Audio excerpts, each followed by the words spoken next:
Muy buenos días, sea bienvenido a Líderes de Opinión, un programa que analiza los problemas sociales llevados hasta las últimas consecuencias.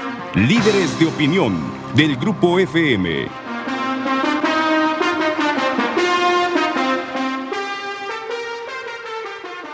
Hola, ¿qué tal? Buenos días, bienvenidos a su programa Líderes de Opinión. Soy su servidor Francisco Ávila Camberos, conduciendo esta mañana el programa y comentándoles que tenemos como invitado para charlar un buen rato sobre diversos tópicos al ingeniero Ángel Díaz Mérigo. Él es ingeniero industrial, egresado del Tecnológico de Veracruz. Durante su larga vida profesional, laboró en diversas empresas, algunas de ellas muy grandes, y originalmente empezó a trabajar en el área técnica de la carrera que él estudió, pero posteriormente le empezó a dar un enfoque muy interesante que tiene que ver con la calidad, con la eficiencia, con muchas cosas, con muchos factores que tienen que ver con la competitividad. Y por eso lo hemos invitado para que platique con nosotros. Él se dedica, insisto, a la capacitación, pero sobre todo no una capacitación nada más de tipo técnico, sino enfocada fundamentalmente a la motivación. Creemos que para que alguien pueda prosperar, para que alguien pueda ayudar a su empresa, a su país, a su familia, tiene que estar motivado, y la motivación hace que después se capacite en áreas más específicas de su profesión. Por eso lo hemos invitado para que charle con nosotros sobre sus experiencias. Le damos la bienvenida a Ángel Díaz Mérigo. Muchas gracias. Al contrario, encantado de estar aquí con un gran amigo como tú. Gracias. Admirado. Estoy aquí feliz. Qué bueno. Muchas gracias, Ángel. Coméntanos un poco cómo es que vas poco a poco cambiando el enfoque que das a tu trabajo habitual, que es eminentemente técnico.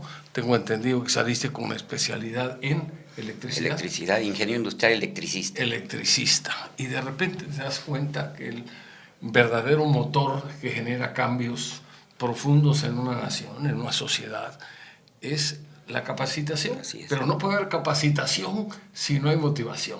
Así es. Platícanos sobre el tema. Bueno, antes que nada te quiero entregar este libro, que es mi libro número 13, y habla de este tema.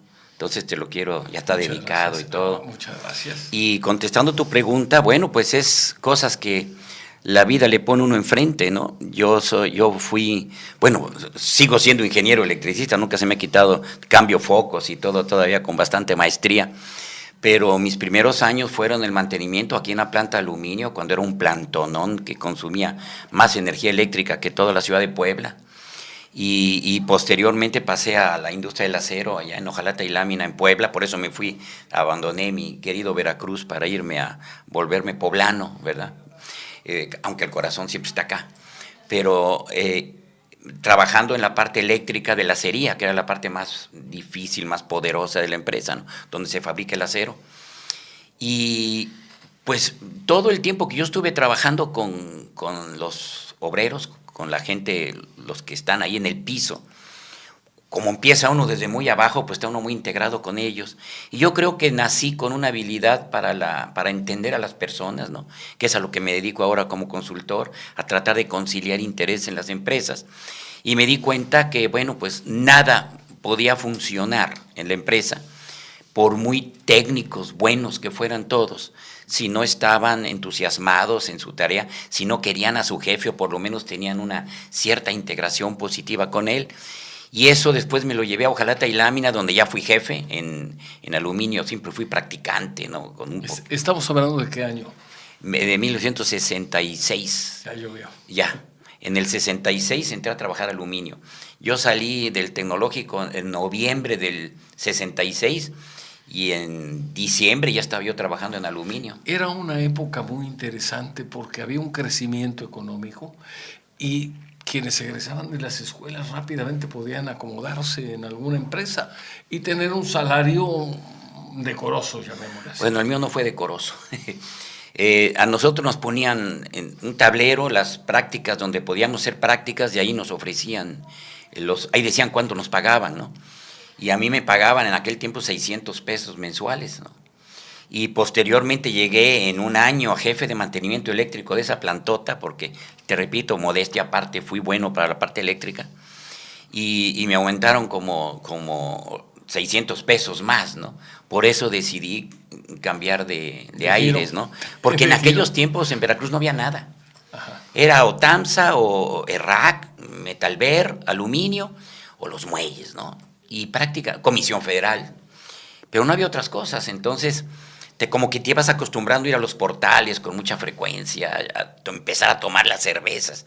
Y yo dije, no, aquí me voy a estancar, ¿no? Por eso quise partir, ¿no? Y buscar nuevos horizontes. Y los encontré con creces dentro de la empresa maravillosa que fue el Grupo Monterrey, ¿no? Que ahí fue mi escuela, ahí aprendí todo lo que ahora hago, pues ahí fue el disparador. Tú dices, ¿por qué pasé a recursos humanos? Bueno, en primer lugar porque yo de alguna forma lo evidenciaba al trabajar con la gente, pero además yo fui tan difícil que me decían Ángel Díaz Méndigo. Yo me llamo Ángel Díaz Mérigo y me decían Ángel Díaz Méndigo, porque yo me peleaba con todos. Donde había una bronca en la empresa estaba yo involucrado.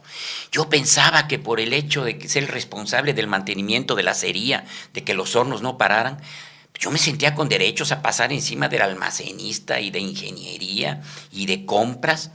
Y yo pensé un día que me iban a ascender porque me quedé interino como gerente de mantenimiento de la acería. Me quedé como 3 meses de interino y un día me llaman a la dirección y yo dije, wow, ya tengo mi ascenso, y me corrieron. Así materialmente, el director de ingeniería y el director de recursos humanos dijeron, aquí está tu carta finiquito y tu cheque, y fírmale. Yo me puse a llorar todavía, a esa edad todavía llora uno, ¿no? A los 25 años que estaba yo por ahí. Lloré y les dije, ¿pero qué hice? ¿Que no soy buen ingeniero, electricista? No, te vamos a echar una flor, eres de los mejores. ¿Pero qué? No soy responsable. Me dijeron, te pasas. Yo me dormía en mi oficina, en mi escritorio, si tenía yo dudas de que una grúa estuviera funcionando, ¿no? Entonces me dijo, entonces, ¿cuál es el problema? Y me dijeron, nadie te soporta. Eres el peor elemento de la empresa como ingeniero. A donde hay pleito estás tú metido. Y mira que me hicieron, claro, me di cuenta que me estaban espantando, ¿no? Porque los vi de repente que se miraron con esa cara de ya déjalo, no seas duro, ¿no? Y rompieron el papel y me dijeron, te damos 6 meses. Y cambié tanto que acabé como director de recursos humanos de la planta. Y una planta muy, muy humana, ¿no? Entonces se necesitaba un cierto toque para estar en esa área. O sea, y ahí es donde yo empecé a estudiar, autodidacta. No había tanta información como ahora. Empecé yo solo y me preparé tanto a mí mismo que me empezaron a ver habilidades para pasar a recursos humanos. Y un día me ofrecieron pasar al área de capacitación, ¿no? Y ahí hice ese clic en mi vida, decir, esto es lo que me gusta. Y ahí ya me quedé por muchos años hasta que me hicieron director de recursos humanos, que ya no me gustó, porque ya era, claro, me gustaba el sueldo, ¿verdad? Y las prestaciones y el estatus en Puebla, era la segunda empresa más grande de Puebla. Sin embargo, pues yo no me sentía feliz. Nunca he dejado de ser ingeniero. A mí estar en el área de trabajo con la gente, metido en los problemas e investigando. Y eso es lo que me ha llevado a hacer mis 13 libros y a seguir como consultor a mi edad, que ya se supone que ya uno debe estar sentado en la mecedora fastidiando a los yernos, ¿no? O a las nueras, no. Yo sigo trabajando y muy entusiasmado y creando sobre todo técnicas. Me cuesta un poco de trabajo entender cómo, siendo tu vocación o tu profesión eminentemente técnica, descubres una beta que te satisface, que te agrada, donde pues de alguna forma cambias de actividad y te dedicas a la cuestión de la formación, a la motivación, a la capacitación, que son áreas que a veces cubren los psicólogos o los licenciados en administración de empresas, pero difícilmente los ingenieros, y menos un ingeniero industrial. Sin embargo, bueno, creo que encontraste tú una vocación que te permitió ser una persona, un profesionista muy destacado. Lo comento esto porque pues yo ya te conocí a través de la Unión Social de Empresarios Mexicanos. Me agradó mucho escuchar algunas de tus conferencias en algunas visitas que hice yo a Puebla, y cuando fui alcalde en Veracruz, que tuve la oportunidad de volverte a ver, pues te invité a que participaras, te integraras como consultor externo, como asesor, para darnos cursos precisamente de motivación. Así es, fin de semana. Las personas que trabajan para el gobierno normalmente están poco motivadas, porque a veces los sueldos son bajos, porque a veces están con la preocupación de que al cambio de gobierno, al cambio de administración, pierdan su empleo. Entonces, creo que, salvo excepciones, muchos están acostumbrados a dar lo mínimo posible y no quieren correr el riesgo de cambios, ni algunos no quieren aprender técnicas nuevas, porque a lo mejor sienten que se les mueve un poco su nivel de confort. Su nivel de confort. Pero antes de meternos a dar capacitación formal en computadoras, en una serie de disciplinas que fue necesario implementar para actualizar al personal del ayuntamiento, antes entramos a dar motivación contigo, y los resultados, la verdad, fueron extraordinarios. La gente muy integrada, muy contenta, muy motivada, superó inmediatamente el rendimiento, superó las expectativas, y ahí yo también, siendo ingeniero, encontré el aspecto humano en el manejo de personal, en la dirección de empresas, donde si no hay una química adecuada que permita integrar a todos como equipo, pues simplemente esa administración pública o privada tiene muchas posibilidades de fracasar al no alcanzar las metas. Fíjate, eso que dices es muy interesante, pero yo también quiero reconocer lo que me pasa en todas las organizaciones donde soy consultor y donde me piden que los ayude. Si los jefes, en tu caso, tú te involucraste totalmente, pero si la alta dirección no se involucra, no pasa nada. Yo no soy motivador. Motivador, mi querido amigo, que en paz descanse, Miguel Ángel Cornejo, ¿no? Él sí era bárbaro para motivar. Él dejaba al público así, vibrando y llorando las personas, pero cuando él, sí se puede y sí podemos, y todo el mundo, sí se puede. Pero cuando salen de ahí le preguntan, oye, ¿cómo le hacemos? No, pues eso sí no sé, ¿no? Pero sí se puede. Yo me he dedicado no tanto a la motivación como a esa segunda parte, que es ofrecer herramientas que yo he desarrollado, precisamente para decir, sí se puede, pero así, ¿verdad? Es lo que tienen mis libros, ¿no? Ese es el camino. Y mi enfoque es totalmente, creo que de lo que me puedo apreciar es de que yo soy una persona que me dedico a los mexicanos. Quizá mis técnicas de liderazgo no funcionan en Alemania o en Japón, ¿verdad? Porque por la configuración mental de los pueblos, ¿no? Ellos son mayormente racionales y nuestro pueblo maravilloso es un pueblo infantil, es un pueblo de niños. Por eso nuestro fracaso político, porque somos niños, todo el mundo quiere jalar para su santo, todo el mundo quiere destacar, por muchos... Pero destacar en forma individual, no sí, en equipo. Claro, así son los niños. ¿Cuándo has visto a los niños trabajando en equipo? En un kinder, dice uno, yo soy Superman y yo soy Batman y yo soy el hombre araña y mato a todos. Así son los niños. El entender nuestra cultura es lo que me ha permitido a mí orientar a las empresas y enseñarle a los directivos que tenemos el pueblo, los trabajadores, yo creo que mejores del planeta, por Dios. Y no es que no quiero ser el ridículo, pero estoy convencido porque tengo 35 años visitando empresas y manejando proyectos de mejora en las empresas, adiestrando alemanes para que entiendan la cultura mexicana allá en las empresas alemanas que hay en Puebla, adiestrando franceses para que entiendan la cultura mexicana.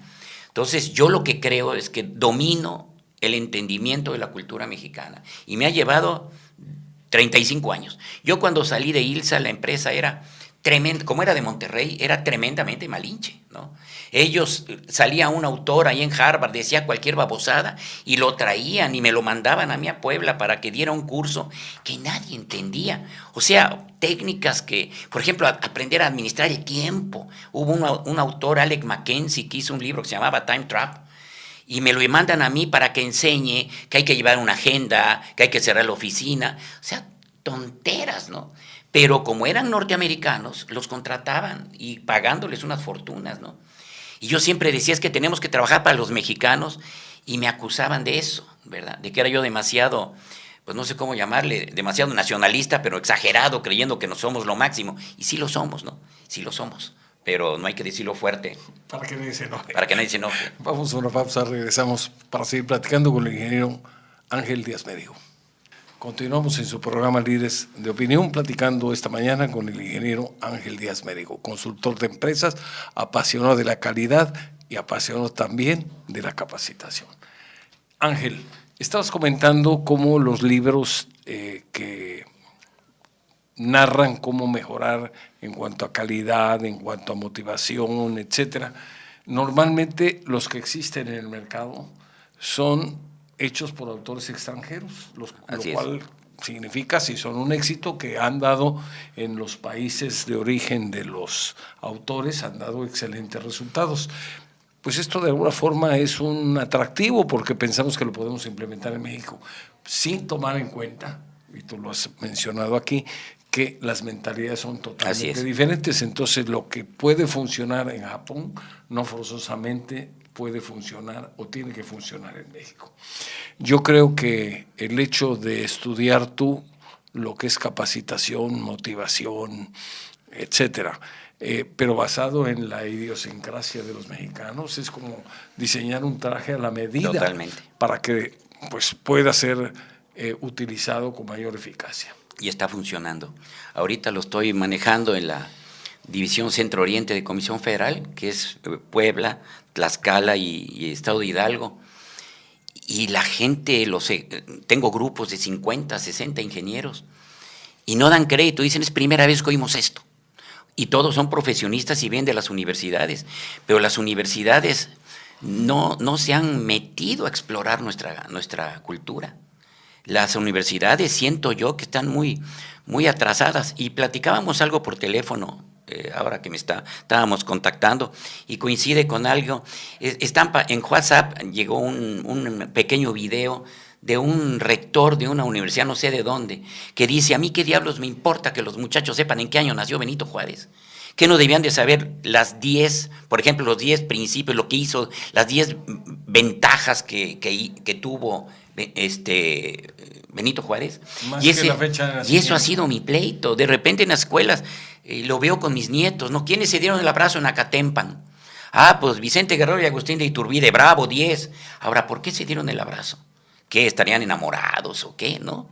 Entonces, y lo vemos, y este rector que me llamó la atención, porque él dice, lo que tenemos que enseñar es a vivir, a compartir, a cambiar la cultura mexicana, y es lo que yo hago en las empresas, y es lo que en Comisión Federal, por ejemplo, allá en aquella zona, pues me dicen, oye, es que nuestro problema no es técnico. Fíjate, Francisco, la tecnología cada día es más amigable, más sencilla, más cómoda, más segura. Y en cambio la parte humana cada día se deteriora más con la pérdida de valores brutales que estamos teniendo, ¿no? La humanidad actual es muy inteligente, pero patéticamente estúpida. Antes yo pensaba que o eras inteligente o eras estúpido. No, podemos ser igualitos de inteligentes que de estúpidos. Yo se los decía en una universidad famosa allá de Puebla, les di un curso a los maestros, ¿no?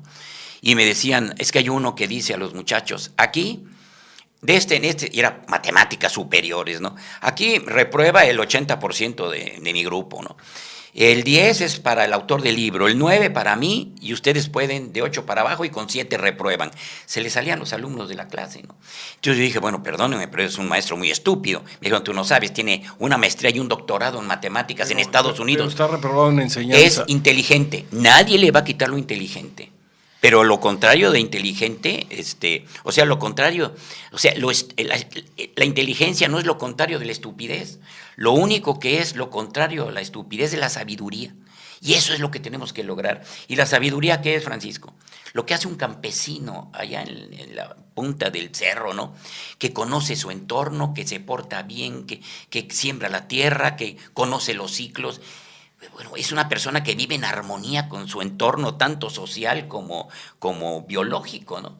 Y eso es lo que tenemos que hacer con la humanidad. ¿De qué sirve que tengamos ahorita? Ya se inventaron los ¿cómo se llaman los helicópteros esos? Los drones. Drones. Son fantásticos. Y te digo porque mi hijo anda metido en ese negocio, ¿no? Entonces son fantásticos los drones, pero ya los inventaron, ya tienen unos que llega el dron a algún lugar y salen droncitos. y que detectan a las personas y te van a buscar y te van a matar esos droncitos, porque ya reconocen a las personas. Imagínate qué estupidez llegar a esos niveles de tecnología, pudiendo utilizarla para el bien de la humanidad, y así, y entre más avanzamos por ahí, más nos deterioramos humanamente. Para mí, la estupidez es la distancia que existe entre el desarrollo humano y la tecnología que estamos desarrollando. Como el desarrollo humano va para abajo y la tecnología va para arriba, cada día somos más estúpidos. Y lo vemos, cada día somos más estúpidos. Lo que vemos hoy en los noticieros, los asesinatos, las cosas que pasan, dices, no es posible, deberíamos vivir la edad de oro de la humanidad. Y eso no es técnico, Francisco, no es técnico, eso es totalmente enseñar a la gente a vivir. Y en las empresas, yo les digo, es que hay que crear el líquido amniótico, o sea, como la señora embarazada, que tiene todas las condicionantes para la criatura, para que la criatura se desarrolle. Tal vez cuando la criatura nace entre a un sistema en donde a lo mejor hasta muere, ¿no? Si no se le cuida, pero dentro de la madre está a salvo. Está protegido. Eso es lo que tenemos que hacer en las organizaciones y no es copiar lo que hacen los japoneses. Te pongo un ejemplo rápido. Estando allá en Japón, yo estudié 4 meses en Japón, ¿no? Con la Unión de Científicos y Ingenieros. Resulta que en una de las empresas yo vi que era un trabajo muy complejo, que requería mucho esfuerzo de la gente soldando piezas, ¿no? Electrónicas. De repente sonaba una chicharra y se paraban todos a un lado de la línea de producción y una voz, y todos haciendo ejercicio, y lagartijas y sentadillas, 15 minutos. Después ya se sentaban calladitos y seguían trabajando. Les rompían la concentración para como que generaran entusiasmo de nueva cuenta, ¿no? Yo llego a México y lo quiero hacer en la empresa donde trabajaba. Y había un área muy conflictiva de oficinas y dije, una cascarita de 15 minutos, y hasta mandé a hacer unas porterías muy monas, así chiquitas, ¿no? Para que ahí a un lado de la oficina jugaran. Francisco, no los pude meter a trabajar después. Y ya les decía yo, ya se acabó, ya, sigue. Y todos, espérenme, nomás deje meterle el gol a este sonso. Y seguían jugando. Y luego entraron a trabajar y seguían discutiendo, es que yo te pasé el balón, ¿por qué no lo metiste? Es que no se lo pasé. Les rompí la concentración. Y yo tengo una analogía. La mente racional del mundo, o sea, los de más cuadrados, europeos, norteamericanos mismos, porque ellos vienen de Europa también, los japoneses, ellos son como los helicópteros, suben a la hora que dice sale, se levanta y comienza. El mexicano es como el Boeing 727 o más grande, el Jumbo, empieza a correr en la pista. De repente se empieza a levantar. Ya cuando está arriba ya es una maravilla. Pero ¿cuánto tiempo se llevó para arrancar? Para despegar. Ve al albañil, llega y antes de trabajar ya está desayunando. Y luego pasa el de los tamales y compran tamales. O sea, están todo el tiempo divirtiéndose, comiendo.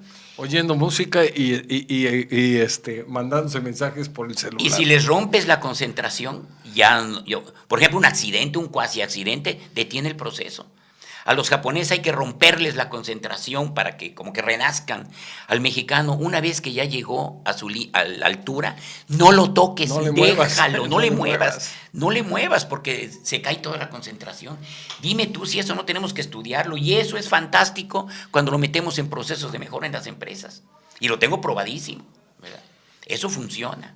Lo que no funciona son las técnicas cuadradas de seguir procedimientos, que son todas las técnicas japonesas que son muy... Son muy buenas para el Japón. Para el japonés. Si la gente quiere... Mira, yo conozco una empresa en Puebla. Fue de un estudiante mío en la Universidad de las Américas, estudió ingeniería industrial y yo les daba clase ahí de la parte humana. Y siempre me ha dicho, ingeniero, es que yo manejo mi empresa como usted. Él la heredó, ¿no? Fabrican hilo de nylon, ese para los niveles, pero también para las cortadoras de pasto, ¿no? Los pequeños filamentos, eso. Está desplazando en Centro y Sudamérica a los chinos con su empresita de Puebla. Y los chinos furiosos con él porque le está quitando el mercado. Y el otro día me decía, creo que en Nicaragua o no sé en qué lugar, me decía, había un lote de chinos y un lote de mexicanos, los míos. Y les dije, metan la mano, saquen cualquier carrete y vamos a medirlo. A los chinos les faltaban como 5 metros y él estaba regalando 10. Ese es el producto mexicano. Pero déjame decirte, yo no conocía su empresa, nomás nos hablábamos, me mandaba gente a cursos. Y un día me dijo, tienes que venir a ver mi empresa, y la voy a ver. ¡Qué mugrero! ¡Qué mugrero! Una empresa fea, máquinas viejas, insegura, pero no hay accidentes, porque no somos tan sonsos, ¿no? Si realmente estás metido en tu trabajo, te cuidas. Entonces, una empresa de alta eficiencia, muy productiva, ganando mercados, y rompe con las reglas de que las empresas tienen que ser como tacitas de porcelana, porque él no tiene dinero para eso. Y hablas con la gente y te das cuenta por qué es su éxito. No, el patrón está sensacional, come con ellos, platica con ellos. Yo fui a dar un libro que saqué en diciembre, me lo compró él para dárselo a toda su gente. En la portada le puse su escudo. Es un libro como un cuento, ¿no? En historietas, que es lo que me gusta hacer. Él lo compró para toda la gente, les dio una conferencia mía en su casa. En todos los obreros en su casa, en el jardín, con una pantalla grande que alquiló. Los invitó a un banquete en su casa, ¿verdad? Atendiendo quién, su familia, sus hijos, todos allá, atendiendo a los trabajadores. El mexicano es muy cariñoso, muy amoroso. El mexicano por las buenas todo, por las malas nada, ¿no? Y este muchacho tiene una empresa muy rentable que rompe con todos los paradigmas. Ahí si llegan los inspectores de ISO 9000 y todo eso, se caen de espaldas, ¿no? Porque dicen, ¿cómo es posible que una empresa además, la maquinaria viejísima, pero les funciona? Los obreros tienen llave de la fábrica, no tienen vigilancia. El primero que llega abre y entra y empieza a prender las máquinas. Ese es un nivel de confianza y esa es la maravilla de nuestro pueblo, que si está en el ambiente para eso, el líquido amniótico, la gente responde. Y lo tengo comprobadísimo, ¿no? Ese debe ser nuestro país. ¿Cuántos conflictos laborales se evitarían simplemente manejando una buena comunicación? Totalmente. Comunicación, integración, quitar las estúpidas diferencias entre los de arriba y los de abajo. Yo en el libro planteo, cuando tú vas en un avión de Aeroméxico, ¿quién para ti es más importante, el director general de Aeroméxico o el piloto? El piloto. O cuando vas a un restaurante, ¿el dueño del restaurante o el mesero que te atiende? O el cocinero, ¿verdad? Pero claro, si el dueño del restaurante no quiere gastar dinero y compra carne podrida, pues por mucho que la arreglen te va a hacer daño. O si no hay mantenimiento para el avión, pues el avión se va a caer, ¿no? Son decisiones administrativas y técnicas del proceso, pero las dos te tiran una empresa o te la levantan, ¿no? Entonces, ¿dónde está esa separación? Para mí, como vas a ver en ese libro, uno de los principios primero para un proceso de calidad, que es calidad, no es calidad, es calidad, con T, ¿verdad? Porque tiene que ver con generar la lealtad de tu gente. La calidad es una respuesta a la lealtad de tu gente al negocio. Cuando sienten todos dueños, partícipes, no hay esas diferencias de mandos medios y jefes, pues, perdón la palabra, pero sangrones, engreídos, que creen que tienen esclavos ahí. Y la gente, cuando los tratas como amigos, claro, hay un riesgo, ¿no? Porque parte de la cultura mexicana, por eso hay que estudiarla, al mexicano le das la mano y se toma todo lo que puede, ¿no? Entonces la gente dice, no, ¿cómo voy a ser amigo de mis trabajadores? Al rato me empiezan a hacer bromas y todo es poner límites en todas las características del mexicano, fiestero, intuitivo, amigable, prepotentillo, o sea, nos gusta el poder, todas esas virtudes de los niños. El domingo a las 5 de la tarde ya los sientes como los peores defectos, ya los quieres aventar por la ventana a los chamacos, ¿no? Los abuelos, bueno, ya cuando dices ya que los nietos, que bueno, ya comieron, ahora ya que se vayan a su casa, ¿no? Pero los amamos. Pero lo que pasa es que ese es la mente emocional es casi bipolar, ¿no? Puede estar o muy enojada o muy contenta, cosa que no se nota en un anglosajón, en un europeo. Son más ecuánimes, ¿no? Pero el poder de la inteligencia del ser humano está en la emocional, no en la racional. Eso sería lo que le llaman inteligencia emocional. Así es. La inteligencia emocional, que es de los niños y de los mexicanos, utilizan el 80% del poder del cerebro y el 20% la racional. Y eso ya está comprobado a través de cortes en el cerebro. ¿Eso es en México o en cualquier país? No, en cualquier país. Las dos mentes las tenemos. Solamente que yo he afirmado por observaciones simplemente del mexicano, que tenemos mucho más desarrollada la mente emocional. Y yo lo compruebo técnicamente en mis cursos, pero es largo de comprobar, ¿no? Aquí nos llevaría Vamos a una pausa todo el y tiempo. regresamos. Está muy Sí. interesante el tema. No se vayan, en un momento más seguimos con el ingeniero Ángel Díaz Merigo. Continuamos platicando en su programa Líderes de Opinión con el ingeniero Ángel Díaz Merigo. Ángel, hablabas de inteligencia emocional e inteligencia racional. Alguien me decía, hablando sobre el tema, que por eso es que muchas veces los que sacan puros dieces en la escuela y dice uno va a tener mucho éxito en su vida profesional, pues resulta que no siempre, Casi nunca. no siempre son los que más Así éxito es, tienen. así es. A veces resulta algo muy curioso, pero tienen más éxito profesionalmente hablando los que sacaban 6 y los que de vez en cuando reprobaban, o los que pasaban de panzazo. Mi querido Francisco, yo fui de esos. Yo fui malísimo en la escuela. Yo creo que dejé historia de mis fracasos con las matemáticas. Y yo estudiaba, porque hay los que fracasan por flojos, ¿no? No, yo estudiaba como loco y reprobaba siempre. Eso es la característica, lo que te iba a platicar. La mente racional, que es el lado izquierdo del cerebro, las conexiones de las neuronas son cortas y solamente de un lado del cerebro. Solamente utilizan una parte del cerebro. Y tú ves las neuronas del cerebro emocional y están conectadas con todo el cerebro. Entonces tienen mucho más argumentos. Por eso la persona muy inteligente es muy cuadrada, es a veces poco comunicativa, no tiene que luchar en la vida, pues todo le sale bien gracias a... Si las escuelas te premian al que saca 10 en matemáticas, el que reprueba matemáticas ese es el burro, aunque tenga otras habilidades, no te las valoran. Mi hija estudió diseño gráfico, era igual de bruta que su padre, o sea, yo, para las matemáticas. No podía recibirse diseñadora gráfica porque no aprobaba, no podía hacer una raíz cúbica, pero ¿cuándo en tu vida has calculado una raíz cúbica, por Dios? Entonces, y no se detectan en la enseñanza las diversas habilidades, sobre todo las de la mente emocional, que son poderosísimas, ¿no? Ahí está todo lo artístico, toda la intuición, obviamente la persona es más extrovertida y también más conflictiva, eso sí, definitivo, ¿no? Y eso tiene que ver desde el desarrollo del ser humano allá hace millones de años, ¿no? El hombre viene a ser feliz y aquel que cae o que aparece en los lugares de naturaleza pródiga como los alrededor del Ecuador y México es de esos, pues, se quedó con la mente emocional con la que llegamos de fábrica. La racional solamente servía originalmente como computadora de procesos, para manejar el cuerpo, ¿no? Pero nada más. Pero cuando otros caen en los países nórdicos, en donde pues, no hay un Oxxo para ir a comprar algo, ¿no?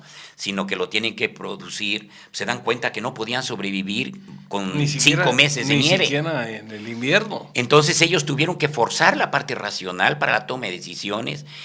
Por eso hoy toda la tecnología viene de los países fríos, de ninguno de los países cálidos. Y de los países cálidos que hay películas, canciones, ya ves los artistas en el mundo, claro. Pero las telenovelas nuestras se ven en todo el mundo.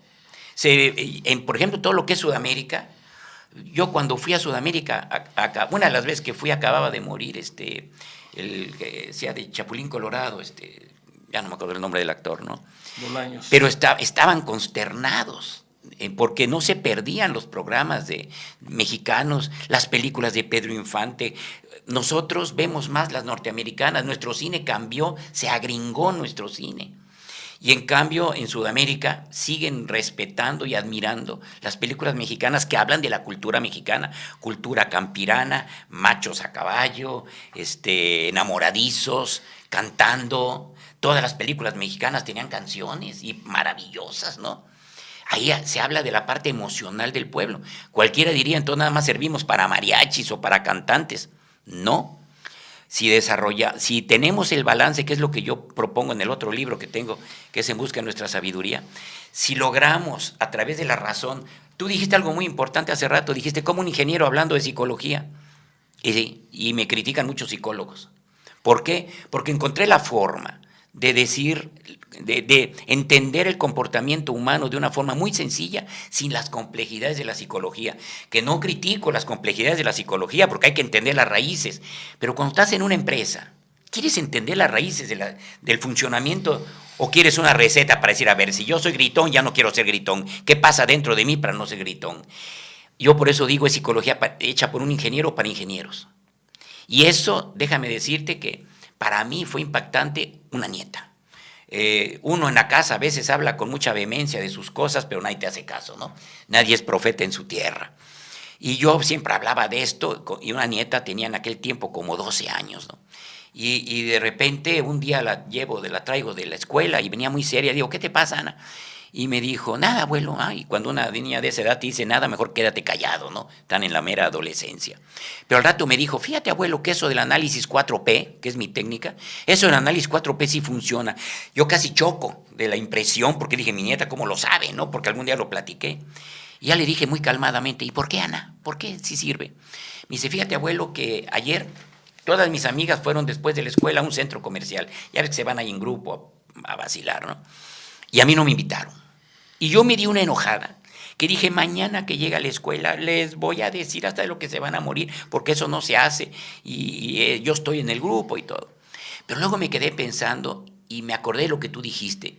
Y dijo, ¿dónde estoy sintiendo esto? ¿En el estómago o aquí en la cabeza? ¿Siento que aquí se me mueve algo o se me mueve algo en la panza? Y dije, se me está moviendo la panza. Entonces mejor voy a hacer lo que dice mi abuelo, no digo nada. Voy a usar aquí para platicar con ellas. Y hoy que llegué, les dije, hombre, con que ayer se fueron de paseo todas. Ana, te estuvimos buscando como loca, pero tú te fuiste antes y ya no pudimos invitarte. O sea, ¿qué hubiera pasado si yo exploto? Y estoy diciendo a una niña de 12 años, por Dios. Esta técnica es lo que yo enseño en las empresas, pero desde los directivos, porque también somos mexicanos los directivos, y los directivos también hacen rabietas igual que un trabajador. Pero cuando el directivo hace la rabieta, todos sus colaboradores agachan la cabeza cuando el patrón la hace. Pero si uno de los que recibió la rabieta va al taller y el electricista ya enojado dice, ay, ya no me esté presionando, uy, te levantamos un acta por falta de respeto. ¿Por qué arriba sí se puede explotar y abajo no? Me pregunto. Si estamos expuestos a lo mismo y somos seres humanos, Diosito nos hizo igual a todos. Entonces, ¿por qué se permite tanta cosa arriba y abajo no? Entonces, lo que hace la técnica es acercar y decir, ¿sabes qué, hermanos? Todos somos idénticos, ¿verdad? Y tiene derecho también el trabajador humilde a enojarse, y lo que tú le vas a decir, oye, Juan, creo que te estoy molestando, creo que te dije algo que te lastimó, ¿qué tal que lo dejamos para después? O sea, entender, meterte en los zapatos de los demás, ser empáticos, ¿no? No hay personas de primera y de segunda, Francisco, tú lo sabes, ¿no? Y tú lo has manejado siempre. Pero hay personas que le das un cachito de poder y se sienten jijiscán y friegan una empresa, se la acaban. He visto caer directivos, pero de veras. De una empresa, un director general, un ingeniero que estaba ahí escuchando su disertación, porque llamó a todos los gerentes para darles unas indicaciones, ¿no? A una junta. Y uno de ellos bostezó. Y le dice, sálgase de la junta, usted no puede bostezar aquí, porque eso quiere decir que no me está haciendo caso y es una insubordinación. Lo corrió. Y a mí querían que fuera yo su consultor, finalmente no acepté, ¿no? Porque era imposible en esa empresa. Te podía contaminar. Sí, pero cuando yo hablo con él, me dice, mira, ingeniero, toda la noche mi hijo tuvo calentura, casi no dormí. Mi esposa y yo nos las pasamos echándole agua fría y todo, estaba bastante malito de las anginas, todo, pero subía la calentura brutalmente, no dormí, pero vine a la junta.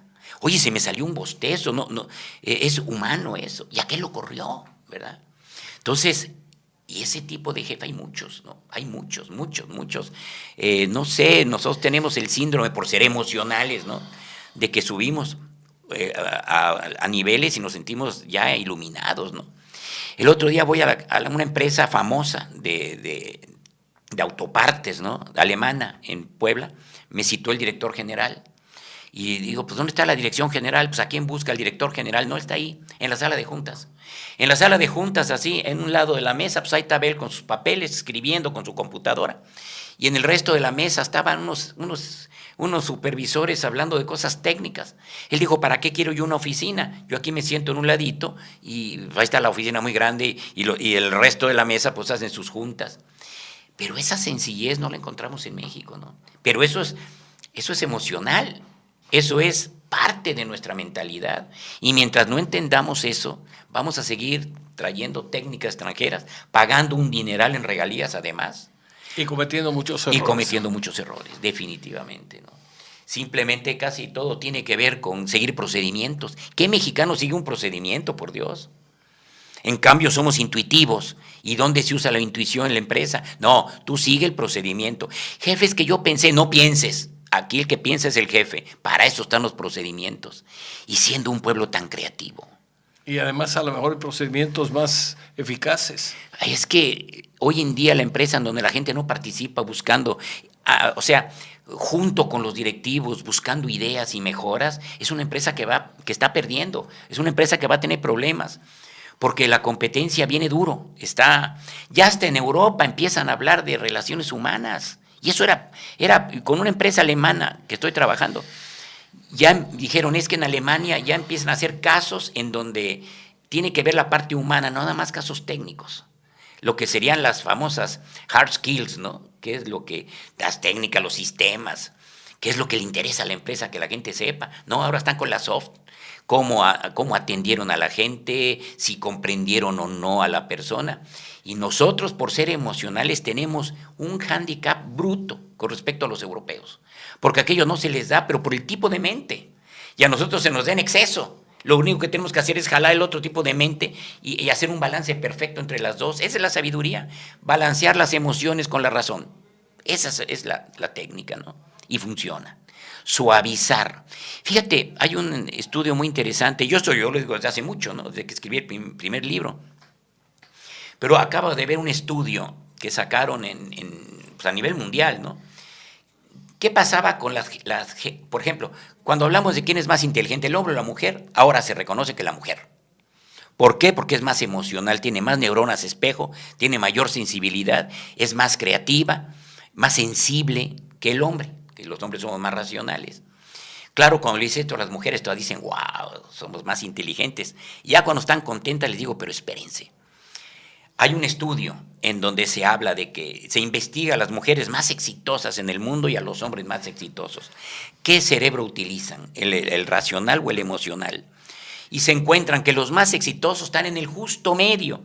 Las mujeres no son tan emocionales como la mayoría de las mujeres y los hombres no tan racionales como la mayoría de los hombres. O sea que entre más se acerca el hombre y la mujer, ¿verdad? O sea, menos emocionales y menos racionales son los del éxito. Y eso coincide con mi técnica, el balance perfecto entre la emoción y la razón. No podemos vivir siguiendo reglas, Francisco, sobre todo tratándose de gente, ¿no? Por eso hay tanta injusticia. Entonces, esa es la enseñanza, eso es lo que tenemos que hacer en las empresas. Y si lo hacemos, nadie nos detiene, por Dios. Por eso hice un libro que se llama El Jaguar de Occidente. Entre signos de pregunta, ¿no? México, el jaguar de Occidente, ¿qué quiere decir? Siempre oímos hablar de los tigres de Oriente. No podemos ser el jaguar de Occidente. Ya han vaticinado que México puede ser una potencia a futuro, pero tenemos que cambiar la forma de pensar, ¿no? Y la política, en lugar de inmediatamente empezar a criticar, no tiene una hora a un nuevo gobernante y ya se le está dando con todo, sin darles el beneficio de la duda o sin decir, a ver, ¿cómo te ayudamos a sacar adelante el país, ¿no? Tú ves, la política mexicana es puro pleito entre todos los partidos, ¿no? ¿A dónde nos lleva eso? Para reflexionar. Sí, ¿y desde cuándo lo vemos, Francisco? Desde que nacimos. Desde que yo era chamaco, yo me acuerdo ver ahí Ruiz Cortines en Guadalajara, ahí estaba una. Yo decía a mi papá, ¿qué es ese Ruiz Cortines? Es el candidato que va a quedar a la presidencia. Y los otros combatiendo, y desde ese chamaco siempre ha sido igual. Apenas es inédito esta vez que se dieron la mano los candidatos, nunca lo había visto, la verdad jamás. Entonces, tenemos que ayudar, y tenemos con qué.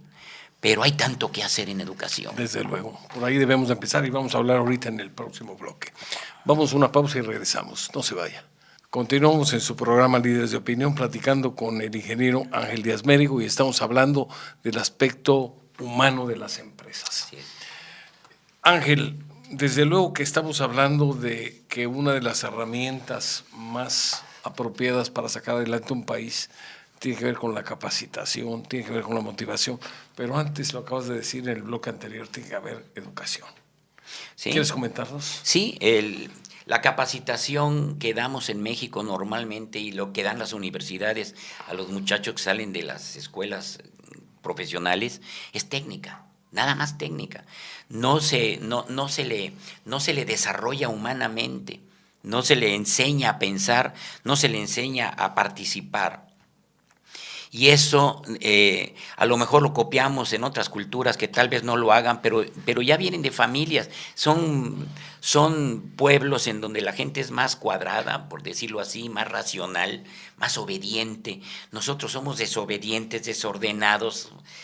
Todos los comportamientos que tiene un niño, eso es lo que hay que enseñar a contrarrestarlos, no digo a quitarlos, porque antiguamente, tú te acordarás, no había mujeres profesionistas. Prácticamente, en las carreras de ingeniería. Cuando yo estudié entró una chica al tecnológico y bueno, todos, una mujer en ingeniería, estábamos impresionados, ¿no?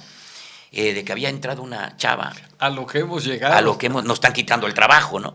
Pero ¿por qué pasaba eso? Porque desde los tiempos de Peter Drucker, que fue el gran ideólogo de la administración, él decía las emociones y el trabajo no se llevan, no tienen nada que ver, ¿no?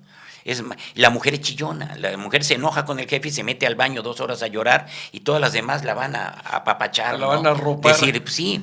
Y hoy, ¿qué dice Damasio, Antonio Damasio, que es portugués, neurocientífico? Dice algo así, no te digo la frase completa, ahí la tengo en el libro, pero no me acuerdo, pero dice para que cuando tienes una decisión racional, la tienes que pasar por las emociones para ver si te late o no te late. Y Daniel Goleman, el de la inteligencia emocional, él es más duro. Él dice, las decisiones técnicas hay que pasarlas por las tripas. Por las emociones. Pero eso es inédito, Francisco. Eso antes era un pecado mortal. Por eso no había mujeres ejecutivas, porque se les tenía miedo por emocionales, ¿no? Y ahora se están incorporando las emociones. Ahora, decirle a un europeo, a un sueco, a un noruego, maneja emociones, eso es en chino, porque las emociones las traes de fábrica, como los niños. Los niños, cuando nacen, todo lo hacen, todo lo deciden a través de las emociones. Quiero o no quiero, me gusta o no me gusta, y de ahí no lo sacas. Entonces, esas ya vienen de fábrica. Entonces, cuando dicen hay que dar cursos de inteligencia emocional, es la peor estupidez que puede haber, porque a los mexicanos nos sobra la inteligencia emocional. Lo que tenemos que hacer es cómo balancearla con la racional. En cambio, los anglosajones sí, hay que dar cursos a ver cómo pueden desarrollar la mente emocional, pero si eso es lo que nos sobra, por vida tuya. Si les vienes a dar cursos de inteligencia emocional, los mexicanos pues ya se salen volando de ahí, pues si somos un conflicto por ser tan emocionales, ¿no? Pero eso es nada más por copiar, ¿verdad? Sin usar la razón. Vienen y se copian cosas del extranjero, pero no se aterrizan a las culturas. Bueno, ¿esto sirve aquí o no sirve? Yo siempre pongo el ejemplo de los avioncitos de Unicel que venden aquí en Veracruz, que lo avientan así, luego suben y se quedan allá arriba con las hélices girando, ¿no? Y vienen los de México, los de Puebla, wow, y son baratísimos, se compran varios para volar allá. Nunca vuelan, nunca vuelan. Si fueran para exportación, deberían tener un letrerito que dijera, úsese con brisa marina no incluida. Así nos pasa con las técnicas que importamos. Pero son muy snob. Y las empresas, yo estoy usando estas técnicas y les llena la boca, pero no dan el resultado que daría en Japón o que daría en Estados Unidos, porque allá son culturas obedientes. Y la de nosotros, le das un procedimiento. Mira, es ridículo. Llegan los inspectores, van a hacer una auditoría de ISO 9000. Pero la anuncian, tal día va una auditoría de ISO 9000 a la empresa. ¿Para qué? Pues para que todos pongan todo como si estuvieran usando... En orden. En orden. Pero entonces, ¿para qué trabajamos? ¿Para la técnica o para la producción? Se supone que las herramientas nos deben servir para mejorar la calidad, pero no, la gente hace calidad sin esto. Nomás se le está pagando una franquicia para poder estar certificados. Y cuando viene y con toda la mala fe te dicen... Ahí viene la auditoría, ¿eh? No te caen a las 3 de la mañana a ver cómo estás trabajando. Te lo anuncian, porque si pierdes la franquicia esa, o si pierdes la certificación, el proveedor pierde, porque él deja de ganar dinero. Entonces te dice, casi, arregla todo, porque allá voy, ¿eh? Así es ridículo lo que pasa. Y todo por copiones. Y sin confiar en nuestra gente. Y la gente dice, es que yo tengo una forma de hacerlo mejor. Tú sigue el procedimiento, porque así está establecido. Y eso no nos deja crecer. Ni tampoco innovar. Pues no, obvio que no. no cabe duda que tenemos un gran reto, pero creo que si quienes nos están escuchando entienden bien lo que podemos hacer balanceando la inteligencia racional con la inteligencia emocional, eso es lo que hay que hacer. Podemos dar un excelente resultado. Totalmente de acuerdo. Yo confío en que este programa haya cumplido sobradamente con ese objetivo. Yo también lo espero.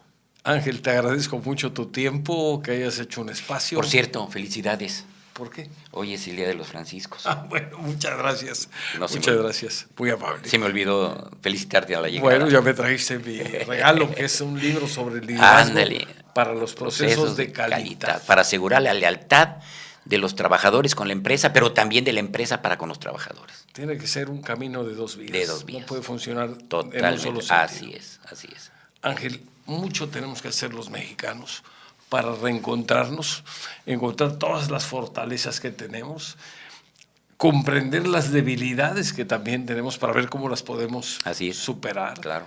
Y si esto se logra, nos vamos para arriba muy rápido. Estaba yo leyendo, y con esto cerramos, unas estadísticas de la época del desarrollo estabilizador. Y en el año 1964 crecimos al 10.2 o 10.3% del Producto Interno Bruto en un año. Dudo mucho que Estados Unidos o China, que ahora están de moda, sobre todo China, hayan tenido un crecimiento en esa época de esa magnitud.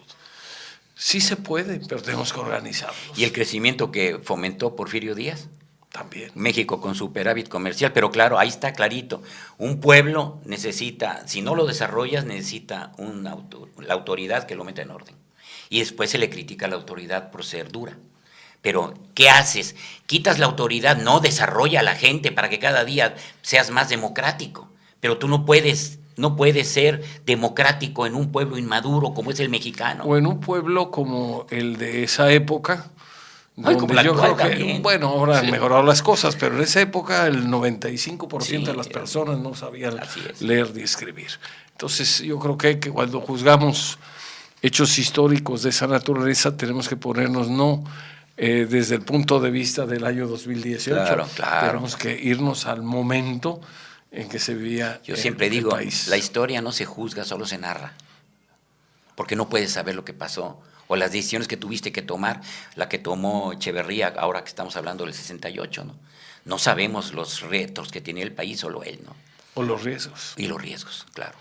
Esos son temas de otra plática. De otra plática y muy interesantes. Pues te agradezco mucho. Al contrario. En verdad, muchas gracias por haber venido. Encantado. Les agradecemos a ustedes el favor de su atención. Espero que hayan disfrutado pues lo suficientemente bien y de manera muy propositiva este programa, sobre todo los mensajes, recordando siempre que tiene que estar balanceada para poder tener éxito la inteligencia emocional con la inteligencia racional.